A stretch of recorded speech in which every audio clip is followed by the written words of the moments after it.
What's up, YouTube? This your girl Gigi, and I am coming to you with my birth story for my little baby Leilani. If you have to excuse my low talking, is because she is napping. It's time for her to sleep.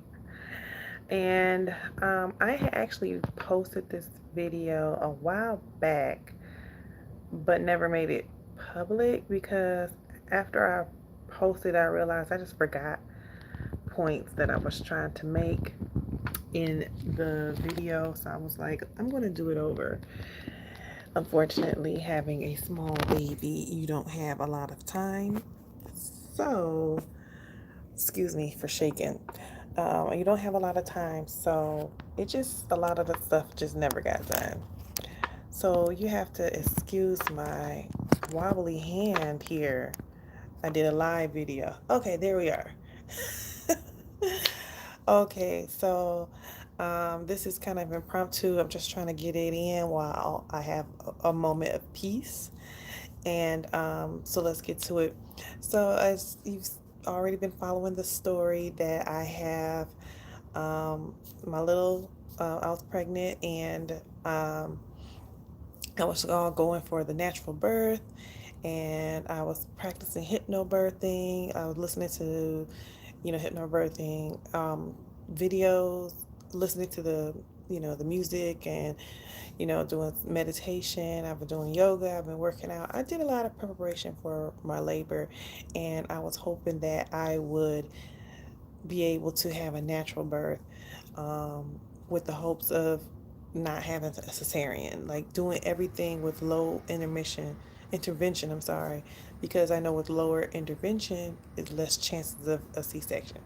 So I was like, no pitocin, no epidural, like no, like being stuck to an IV, or like stuck on a monitoring, um, stuck on being monitored for a long period of time. So that was my whole idea. I got a doula, as you've seen on one of my videos before. If you have seen, I had a doula with me that's going to help advocate for me. Um, but, and, when it came down to what week 40, I said if by the end of week 40 I didn't, start having labor, I was going to take the witch's brew or the midwife's brew, which was basically like um, castor oil, some different kinds of teas, apricot juice, etc., etc. You can look it up. And I'm going to say that that was like not a good decision. I took that on that Friday of, yeah, that Friday. My week 40 started on Tuesday, so on that Friday I had some witch's brew. That morning I had it because I had intended on wanting to have something happen, you know, during the day, so I don't have to be having like stomach cramps at night, because I do know that castor oil will give you stomach cramps because it does help you poop. So I wound up having contractions to some degree around Friday evening, and I'm like, oh, the witch's brew stuff was working, but it basically started to feel like boop, you had to poop, but it was like real, like worse, and it was coming like inconsistent, in different intervals. So since I see time in it, and I was starting to feel like, okay, it's getting closer, I'm gonna call my midwife. She informed me like, okay, you're in early stages, just try to relax, sleep on it, and like, you know, um, take a hot shower, chill out. And I did that. Now, mind you, the contractions were getting heavier throughout the night, and I was really going through it, and I did not want to go to the hospital too early, because you want to like labor as much as you can at home. So I had my birthing ball, and I would just kind of lay on that and roll around, roll on it, like this, and that helps a lot. And just laying down and just listening to the hypnobirthing to keep myself calm was helping. But throughout the whole night, I really couldn't get any sleep. And then in the morning, it kind of was like becoming further apart. So I was a little frustrated because it felt like maybe that wasn't it, because it seemed like it was going away. So Lesson learned with that is to not use the witch's brew because all it does is make you go poop. Because that's what I did. I went to go poop. I had really bad contractions and pooping, and that was it. So Saturday evening, contractions started coming back again. I don't. I didn't get much sleep. You know what I'm saying? The night before, and everybody was at my house. My best friend was here because she was going to be going to the hospital. So I'm like here at the house and just waiting for the contractions to get closer and closer. And then this time they did, and then they were more intense. I called, and a different midwife was at the hospital, somebody I didn't know. And she was like, go ahead and relax if you can. If you start to feel like it's getting more intense than what it is now, because I can hear it in your voice that, you might be wanting to come in, then you can come in. I was like, okay. So by Sunday, I had ate some heavier foods I shouldn't have. And I wound up taking an enema because I was not like wanting to clear out my system so that I won't have to worry about constipation or anything after labor or too much poop while having labor. So I did my enema and tried to rest a little bit, but nah, it was time to go into the hospital. So uh, my doula came, we got in the car, and at this point, I had my contractions were more intense where I'm like really breathing through it, like, getting those good deep breaths, trying to remain calm through the contractions because they were longer. Man, let me tell you, when you try to take a ride, try to drive somewhere in labor, that is no fun. Every bump was the worst. I'm in the car just in pain, like cussing my friend out because she hitting bumps and hitting curves, driving me to the hospital while I'm like contracting too much. Excuse me. I need to drink water because I breastfeed.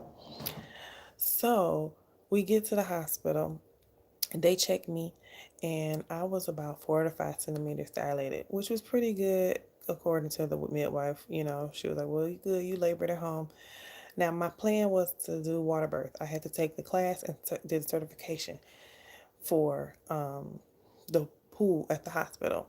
The midwife was like, "You can't do it until you're 7 centimeters, 7 or 8. I can't remember. She said 7 or 8 centimeters dilated." I'm like, okay.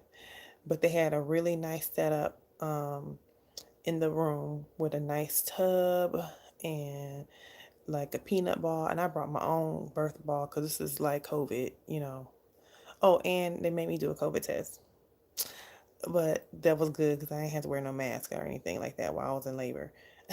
So I decided, with laboring with my ball, the contractions were getting so intense, and I just needed something to cut the edge. I ran a hot bath, and I laid in the tub, and this is not the birthing tub, just a regular tub. And it felt so good to just lay in the tub, and I turned on my speaker with my hypnobirthing guided meditation tracks, which is kind of like giving you positive affirmations, and you just listening to that, and then it has breathing exercises. I'm doing all of that, and I'm gonna say it did help a whole lot to get through the contractions.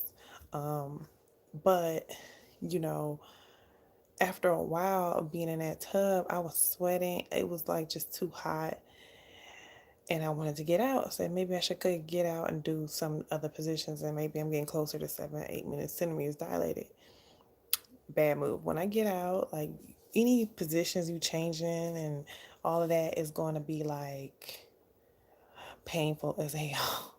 I had tried to get out the tub and them contractions were hitting me, and it was no like I had the worst time trying to get into the bed and get comfortable again, and like I wanted to I had my ball on the bed, just trying to get in a nice comfortable position without the contractions taking over my whole body. Because once the contractions start and you try to get into the mode of like meditation and breathing, it's too late. Like you you already had broke your concentration at the beginning, and it's like the contractions are coming and you can't get back into the mindset where you can relieve the pain in your head. So that was the problem. And I told my doula Maria on the way to the hospital, and I reminded her again, like, hey, I might go with the epidural because this pain is more intense than I was thinking, and I'm trying to get in the mental head game and headspace to get through it, but I'm finding it more and more difficult to really concentrate. And maybe it was my fault for not practicing every day with the meditation to kind of like get mental focus better, but yeah, it wasn't working for me. And at that point I told the midwife, like, hey, is the anesthesiologist here, because I might have to go with that epidural. Now she had my birth plan paper. She knew what I had on there, so she was just like, well, if you want, you can get some fentanyl, and that might cut the edge. I know you don't.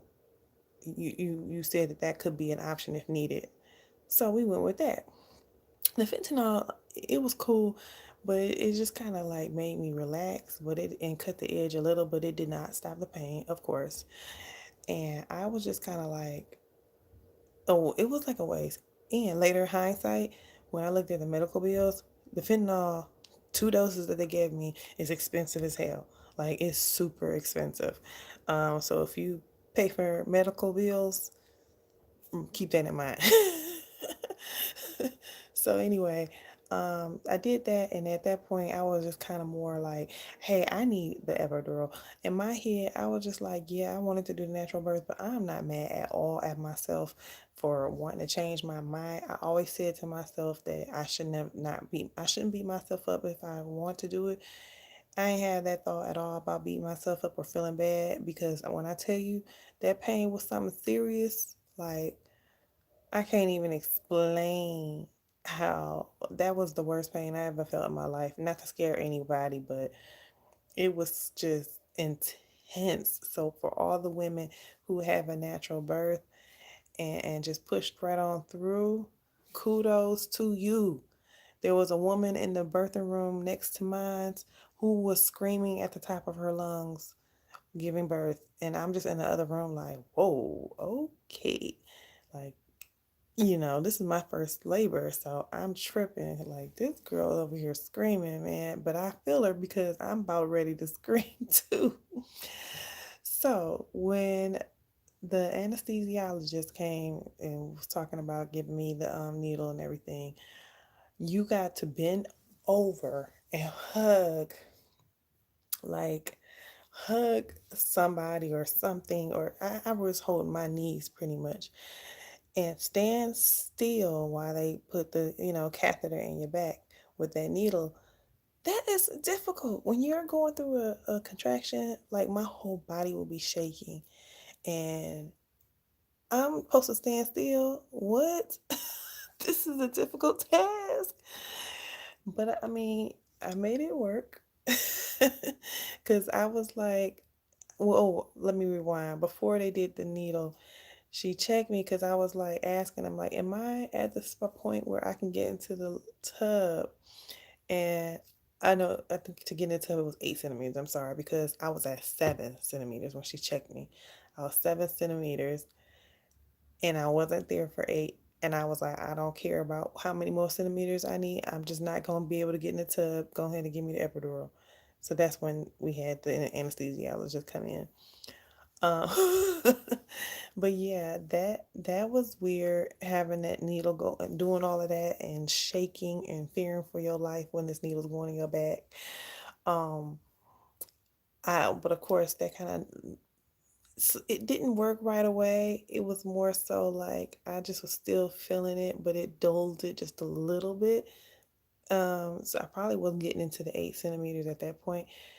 The midwife was like, "Yeah, your baby's coming down pretty fast, and I need you to just kind of relax because she's going a little too fast, and she needs to go go to a different position, and before it becomes a serious situation." And I'm like, "All right."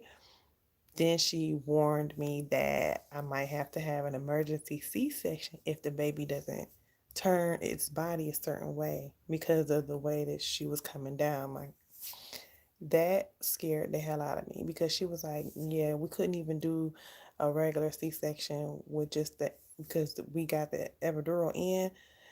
It's not gonna be enough. We're gonna have to do where you will be knocked out, where I will be put in general anesthesia." Out of all things that I've done, as far as switching to a midwife, changing hospitals so I can have a midwife, and doing all this research to try to do low interventions and try to have it my way so I can not have a C-section, and then to hear that I might have to have an emergency C-section with general anesthesia, oh my God, like that was tripping me out. Um, she was said, "Well, just hold on to this peanut ball, lay on your side." And by the grace of knowing that my baby moved a whole lot during the labor, she was able to turn after me being in the other position for a while. She turned to the position she needed to be in. We were good to go. But that was definitely the scariest point of the labor. So, moving forward, of course, when we had to start getting into the pushing and stuff, even before that, when they checked for the dilation, they was talking about, oh, so much hair. She got so much, not me, but the baby had so much hair in there. Oh, before I even got to the pushing phase, let me tell you about how my water broke. I'm sitting there in agonizing pain. This is before the epidural, sorry. Agonizing pain.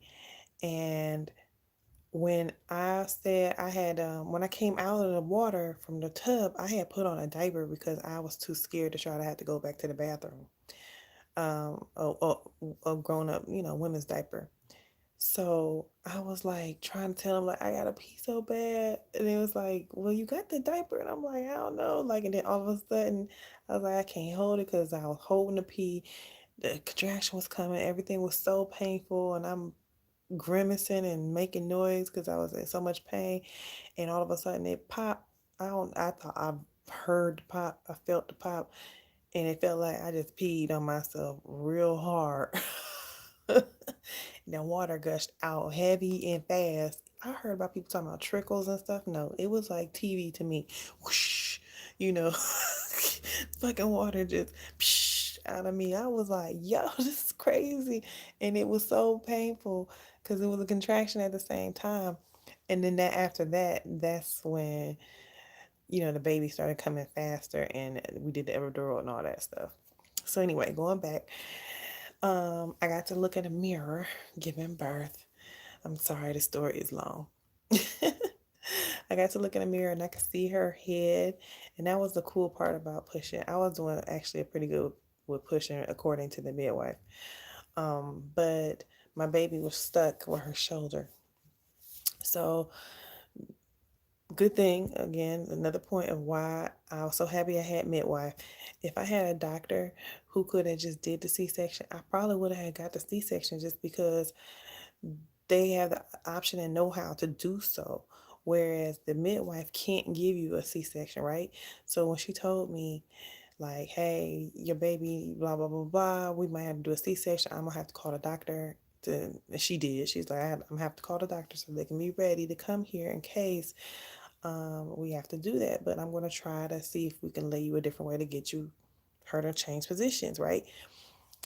If midwives are going to do everything in their power to just go ahead and help you deliver the baby without having to involve the doctor. Whereas, like I said, if the doctor was there, they'd just be like, well, okay, well, this is what we have to do. I'm ready. I'm here. I'm ready to go. And they would have started doing it. So the doctor didn't get to my area until after she finally moved. So that was good that everything kind of timed right. Cause yeah, I didn't want that C-section. So So at this point, the doctor was available and had to come in and help pull my baby out because she was stuck. So with that being said, because she was pulled out, her clavicle or collarbone or whatever was fractured. So when they pulled her out, they had to clip the umbilical cord quick. They put her on me real quick and they hurried up and whisked her off to try to check on her shoulder or collarbone. And so we didn't really have that much bonding right away. But I was so out of it. And I think this is also my downfall, is because I didn't have any sleep for like 2 days. Like Friday with the BS with the damn witch's brew and all of that took all my sleep away. And then here goes Saturday. I got to the hospital at like 10, 11 o'clock at night on, I'm sorry, Sunday. Sunday I was at the hospital 10 or 11 o'clock at night. So that means Saturday, the whole Saturday, I was just back to normal. That's why I knew that the brew, it had skipped a whole day before I actually had labor. For real, for real. So I'm like, I'm so exhausted. Like exhausted. And then having to do all that. I just had to get the epidural. Like it is what it is. Um, I just wanted to pass out. Like I wasn't really that interested of like, oh, let me cuddle and do bonding time. It sounded like a good idea, but I was tired. So when they did finally did bring the baby, I was so happy and took pictures and everything. But I was all like, y'all want to hold her? Talking to my midwife, I mean the doula and my best friend, and I just let them hold her a little bit. And I was just kind of like, okay, so what do we do now? Take the baby back. I want to go to sleep now. But yeah, oh my God. And then I did the inevitable when I was pushing. I was pooping a whole lot. I did not expect that. So, ladies, if you thought that you would not poop, you probably are gonna poop. And they kept on saying it's okay. Like we get poop all the time. Kind of gross. It was really gross because my best friends were sitting there watching me poop on the table, and they get to see full on my vagina because I didn't have, my partner with me. So they acting like my friends are there, and they just like, yeah, hold her foot. So they just all in, like zoomed all in, and it's swollen. So my best friend, he gonna say, I had said something like, dang, everything just big down there. She was like, the doctor was like, yeah, it's gonna be swollen. And she was like, oh, because I just thought you was your strange friend. I was just gonna be like, friend, you got some lot going on down there. I ain't want to be looking at it or commenting. I was like, girl, no, that's not how my stuff really look. It's not that big normally. I couldn't believe she said that. She was like, she was like, I was being a little judgmental friend. But anyway, so anyway, that's pretty much the gist of my story, about a good 20-minute story. But that's how we brought little Leilani into the world. We do have, I mean, I'll get more into lactation issues that I've had in another video, but in general, to keep that simplistic, she didn't really latch well, and I had the hardest time feeling comfortable with breastfeeding. So I'm pretty much now an exclusive pumper, and occasionally let her latch, but she don't like it half the time. So it's just once every 2, 3 days we might do it. And it don't be a long session. It's probably 10, 15 minutes per boob. So um, that part wasn't really good. And if you're at the hospital, like I did not know, I thought I was gonna like being at the hospital. They bother you so much and you're so tired. You can't rest. There's no consistency of when people are gonna come. You don't have no warning. They just showing up. Soon as you just like conk out somebody coming in, hello, Miss Deskin. And it's just like, oh my God, I could not get any peace. The food was nasty. I was like, yo, y'all can get me out of here quick. Oh, another thing is that my baby had developed jaundice on the first day. She couldn't eat. I couldn't breastfeed her. She didn't really get much colostrum, so that might have contributed to it. So I had to go home with the Billy Ribbon light to help clear her jaundice. Um, but everything else about her, besides her little shoulder and the jaundice, she was healthy, and all that has cleared up. She don't have problems with either anymore, and she's a very developed baby, rolling over in 2 weeks, head up in 2 weeks, doing a lot. So, thanks for watching. Since I am rambling on and on, I appreciate you getting through this video if you have, and I know a lot of my friends and family wanted to hear the details of the birth. So here you have it. Um, Don't forget to like this video and subscribe. I do random types of videos and probably will do more about Leilani and things that have to do with motherhood and whatnot. Also, comment at the bottom if you have any questions or, you know, wanted to chit chat about what happened or have a suggestion of anything or anything. Just go ahead and make that comment. And thanks again for watching. See y'all soon. Ta ta.